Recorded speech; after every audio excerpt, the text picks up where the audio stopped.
Respectfully, I'm not paying for your 5,000 drinks. The bill's due, the food's gone, and now friendships are on life support. Welcome to the new broke economy where everybody's entitled, but nobody's accountable. You would starve you and your kids for a nigga who can't do nothing for you. Some groceries, some eggs, some milk. From the dinner table to food lines, it's collapsing. Watch how fast delusion turns into desperation when the money runs out. I'm paying for her, just her. Wait, what? You're not serious? In the locker room, I turn around and there's a man there. Which means I'm able to go to the lounge and get some hookah. This is 2025 America. Entitlement, confusion, and inflation served hot. Let's get to it.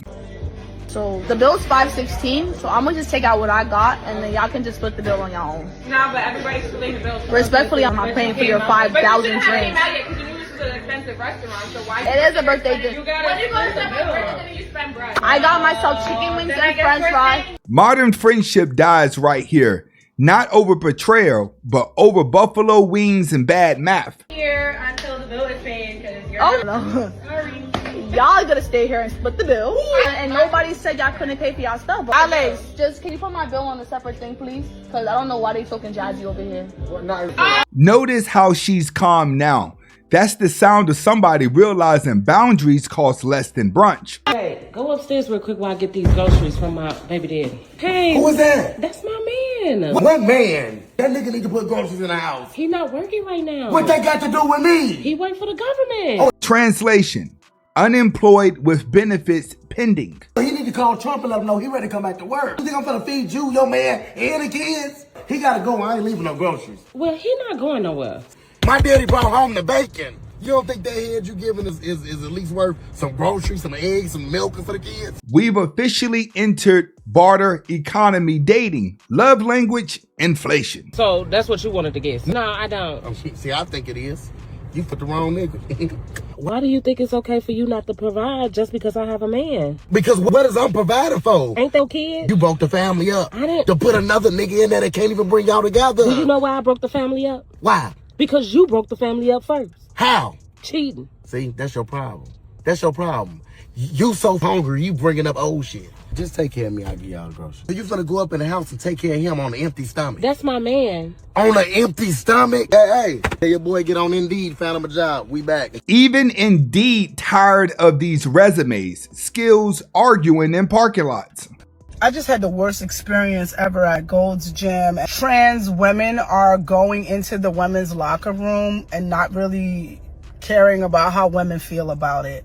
Today I was naked in the locker room. This clip went viral because everyone's scared to talk about what women actually feel. I turn around and there's a man there in boy clothes, lip gloss, standing there looking at me. I'm butt naked. Sir, what are you doing in here? He goes, don't talk to me. I'm a woman. I have a right to be in here. I feel violated. I feel like weird. I don't want to deal with this, right? So the girls are walking in and they're seeing the commotion and they actually chime in and say, yo, I don't know why he's in here. He's not supposed to be in here. And then I talk to the people that work at Gold's Gym and they don't really have anything to do. They just like, oh, we can file a report about it, incident report. That's corporate speaks for itself. Please don't sue us. Nothing more manly than not giving a f about how women feel. I'm a lesbian. I'm not straightophobic. I'm not racist. None of these things. I just believe in treating people how I want to be treated. When is the cutoff point? Is it why don't we just make trans restrooms? And don't come into my comments about he gay, he ain't looking at you. It's about a feeling, yo. If you never been a little girl who been touched or been through some shit, you won't understand that feeling. And you've never been a little girl. Her saying this as a lesbian hits different. She's not attacking, she's exhausted. You gonna do it or what? No, I'm not doing that, babe. I'm sorry. What you mean? Why would I want? I don't want to do that. You just gave me reasons. Listen, you gotta think about it. We have history, right? And if I block him, he's gonna be upset. He's gonna be worried and wonder where I've been at, what I've been doing. Why? Oh my gosh! Why are you worried about what he's gonna be worried about? What you mean? That's my ex. So what? If it's my ex, why wouldn't I be worried? Of course, I still care. I don't care about him, but like, you know what I'm saying? Are you okay? Babe. Listen, if you're not gonna block him, I'm not gonna be in a relationship with you. Why was you even responding to a message that? First of all, babe, I just don't feel like I should. We're grown enough to not. We don't have to block each other's exes. That's corny to me. Listen, I never said that from the jump. You gave me a reason to make him want to get blocked. Okay, I'm not going to block him even if you say it. So you're texting him though. I don't care. I'm not blocking him. I'm sorry, because I don't want him to be worried, trying to figure out where I've been at, what I've been at. I still want him to see. As a matter of fact, it's not even like that. I want him to see us. I want him to see how now you want I him to got me see a us. good nigga. I got me a. You about to lose a good nigga. I promise you. I'm gonna tell you this right now. If you can't block him right now, I'm gonna have to go drop you off home. I'm not blocking him. Every modern relationship ends over Wi-Fi and old DMs. I'm not blocking all right, him. cool. I don't care. So I don't know what you about to do because I'm not blocking him. I don't care. I love you, and I don't love him anymore, and I'm not blocking him. What's the point? What is it gonna do? What is the point of you keeping him? That doesn't mean he's not gonna still. You want him to still text you and see your stuff for what? Getting you mad. I never told you to block your ex. All right, because I'm not texting my face. I'm not responding to her messages or story swipe up. I'm not blocking I don't care if you just said thank you. I don't care. He needs to still see what the fuck got going on. He needs to see how he lost out on the bed. What you talking about? You're responding thank you with a heart for A heart emoji ended a whole relationship. Technology, the new side chick. Hey, y'all want a village to help raise y'all's children, bring back the village? Y'all are the reason why the village is gone. When they were here to help you with those children, you took advantage of them by not picking them up on time. You didn't send no clothes, no diapers, no nothing. And they had to come out of pocket, and then you acted ungrateful because why you put him in these Walmart clothes? The village stopped being the village when the grandmamas who got 30, 40, 50 years of parenting experience over you tried to tell you, hey, maybe you shouldn't let little John do this. You don't tell me what to do with my kids. And don't get me started on the stepdads, baby. Y'all have ran these men ragged. There are so many men out there that are more than willing to step in and step up where your weak baby daddy didn't. And the moment they get ready to redirect your children or add order to the house and you don't like it, these ain't your kids anyway. I'll raise my kids. Don't worry about them. That's why they don't want to be stepdaddies no more. Facts. The village didn't die. It retired from unpaid overtime. There's absolutely no appreciation. Hey, you ain't never tell me what you did for a living.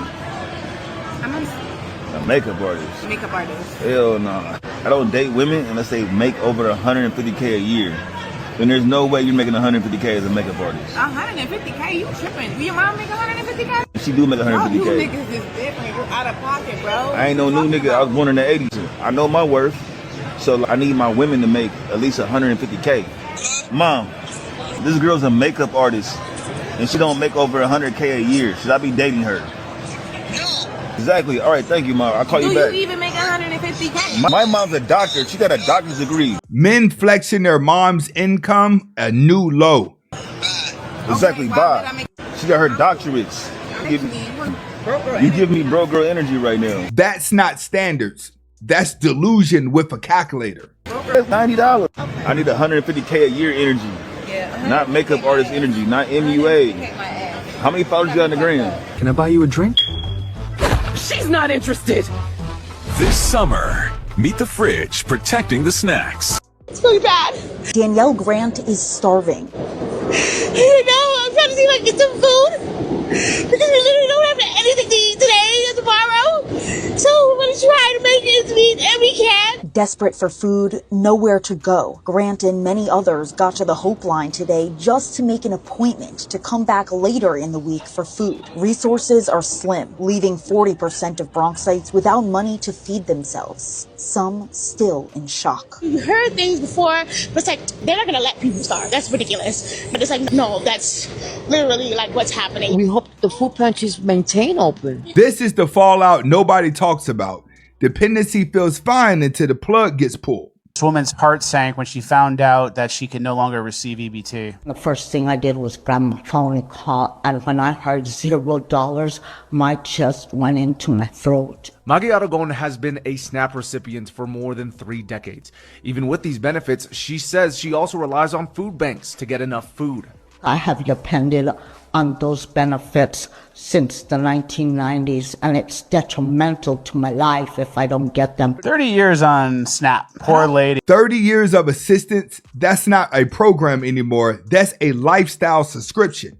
So there is a creator on this app who is putting her friend on blast because she went to the club broke. Not the friend, the girl who telling the story went to the club broke, and she's putting her friend on. I didn't even finish the story. I didn't take no notes on this one. You messed up when you left the house broke.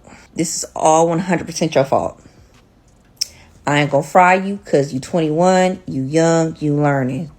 But you don't never leave your house without no money. I stopped listening when she said broke and going to the club. Every bad decision starts with, I deserve to have fun. The worst kind of broke is when it ain't you, it's life. What do you mean? I'm actually getting money, but it keeps getting put to random stupid shit. I'm not really poor, but I keep going poor because life keep kicking. I'm supposed to be up. That breach. All of a sudden your car, come on. All of a sudden you got to fix it. Phone start up on you. You got to get a new phone. What's going on? You sitting there looking at your expenses. Yo, if none of this life shit happened, I had 4 bands, whatever, you'll be racked up. But no, life keep wanting to keep playing with niggas. Life keep wanting to play with niggas. I won't end this. I'm sorry. Nigga, you clocking in every day, side hustles and everything. You looking at your account one day, you like, damn, I'm getting to it. Then 24 hours, some shit happened. Then you look at your account 48 hours later and you got 27 cents. This is not my fault. The worst pain in the world is going broke using your money to make more money. That's the realest pain. Ambition hurts before it heals. You got that last $10, bro. And you want to keep the 10, but you got to spend the 10 to make more, but you don't know if you're going to make it back or not. It's too many, you know what I'm saying? Bro, going broke using your money to make more money. Some of y'all niggas have not understood this feeling, bro. My hustlers know how this shit feel, bro. Like, you going broke, you taking the risk. You feel me? Taking the risk to make more money by going broke. Bro, that shit hurts the soul. Cause at the back of the mind, you like, damn, I feel like a loser. You get what I'm saying? But like working though to try and work your way back up to make more money, bro. That's a hustler mentality right there, bro. But going broke to use your money to make more money, my real niggas know how that shit feel, bro. Life ain't hit you yet until this shit happens to you, bro. That's how you know life is really using your money to make more money and going broke about it. Come on, bro. That shit really hurt. I went broke trying to chase my dreams, and I'm not afraid to say it. I wanted to leave Mississippi so bad. When I got older, I hated living in my hometown. And the best part about it, I used to make the same mistake that y'all making. And I used to have the same excuses y'all have. I'm scared to leave. Who gonna help me? I got kids. If I leave our state, I ain't got no family. I used to say the same exact thing. I know the feeling not having nobody to rely on. I'll never forget, I got my first check. It was $7,000. And that's all I had. And I told my wife I wanted to move to Texas. And she said, and this is the crazy part about it, I knew once we moved, I was gonna go broke. Remind y'all, I had $7,000, and not only that, you had to pay 3 times the amount to get an apartment. And that apartment was $1,800, so y'all do the math. And let me just say this, when we got to Texas, I didn't even have a job, nor was I filling out job applications. Once we got settled in our apartment, I got a job offer within a 3rd day of living in Texas. See the difference? She moved broke, but moved forward. That's why it worked. And from there on out, my life been elevating, heavy. Like I said, I lost it all trying to get here, but it was worth it. How the hell do you go from making $350,000 a month as an influencer to now where you're on this app crying that you cannot afford your $25,000 a month mortgage? Sell your house. That's the first thing most people are thinking when they hear that you're struggling. TikTok tiers don't pay $25K mortgages. To pay a $25,000 per month mortgage. And also, you're telling me while you were making $350,000 a month, you didn't think that it would have been a good idea to save any of your money? I have no ounce of sympathy for you whatsoever. Because again, there's no way you were making $350,000 and you didn't save, nor did you invest any of that money for a rainy day. That was stupid. Being a full-time influencer is not a stable job. You can be the it person right now, and 6 months from now, no one cares about you or your content. $350K a month, and you're now broke? Nah, that's on you, stupid. You could have took 2 months' salary. 2 months of clout would have bought peace. Instead, they bought filters. And just bought a house cash. And you would not be in that situation right now where you're worried about paying a mortgage for $25,000 a month because the money's drying up. Hey y'all, so we are at the gas station. I'm finna put some gas in my car because when I pulled up, I literally had no gas, y'all. It's only by God's grace that I even made it. We just paid rent. Rent was due yesterday. I just got my hair done. Priorities set to delusion mode. So I literally only have $30 in my bank account, and I don't want to spend it all because after this I want to go out to eat and get some hookah. This is just to show y'all I literally have no gas, none. Unfortunately, I have to get the 93 one, which is the most expensive one. It's at $10. We need to stop it because it's gonna take all my money. So we stopped it right at $15. Let me show y'all my car. She's so pretty. All right, y'all. I don't know if y'all can see that, but it gave me 76 miles. Don't mind the tire thing. My tire is flat and I can't afford a new one right now. $15 put 70 miles in my vehicle, which means I'm able to go to the lounge and get some hookah. Imagine budgeting for smoke before fuel. That's 2025. Why are we the first generation to make more money than our parents, but everybody still feels broke? Is this not alarming anybody? Literally, people are making so much money, but everybody still feels broke.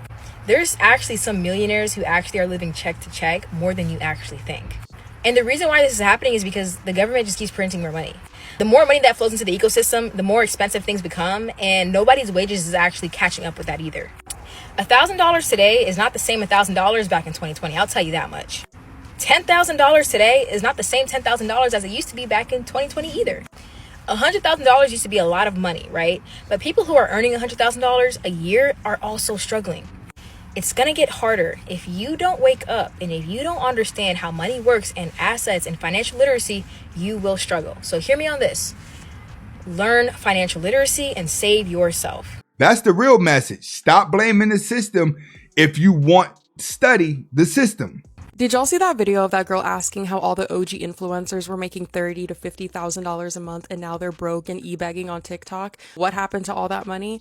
So as somebody who accumulated over 2.5 million subscribers on YouTube back in 2015, and I was literally living in LA, so I witnessed a lot of this, I'm going to give you guys the breakdown on what happened with that money. I can't speak for everybody, obviously, but just what I've seen. When I moved out there, I thought I was pushing it with my $2,000 one-bedroom apartment, but I had people living in the same building just at the top floor. I was on the third floor, but they were at the top floor paying $20,000 a month. And then I had some friends that lived in mansions just for the sole purpose of wanting to be able to throw parties and have people come over and make content in there. Literally paying people's yearly salaries like $40,000 a month just to rent this huge house. So for those of you that were also wondering like why a lot of these influencers have big houses but they're empty, not even joking, to get some good quality furniture in there, it's gonna cost you like $1 million.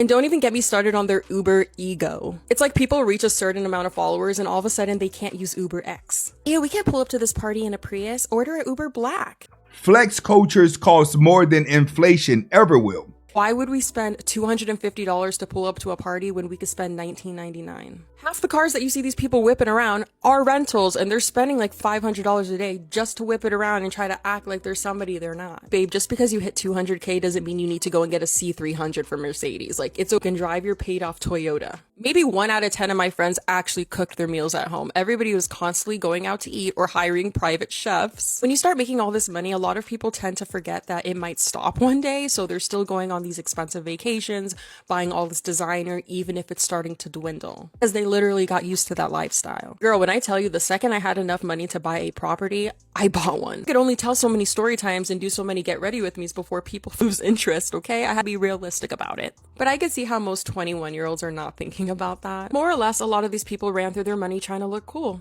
That's it. And now they're begging for galaxies and cowboy hats. When the clout runs out, humidity goes on sale. Cool. So you covering her friends too, right? Nah, I'm paying for her. Just her. Wait, what? You're not serious? Okay, why wouldn't you? Y'all grown as hell, and that man don't owe y'all shit. Your friends are not entitled to a free meal because they came to help you celebrate. Y'all should stay y'all at home if you ain't have no money, or you should have borrowed from your friend instead of sitting there tripping on him like he running a damn charity or something. There it is. The moral of every modern story: be accountable or be broke.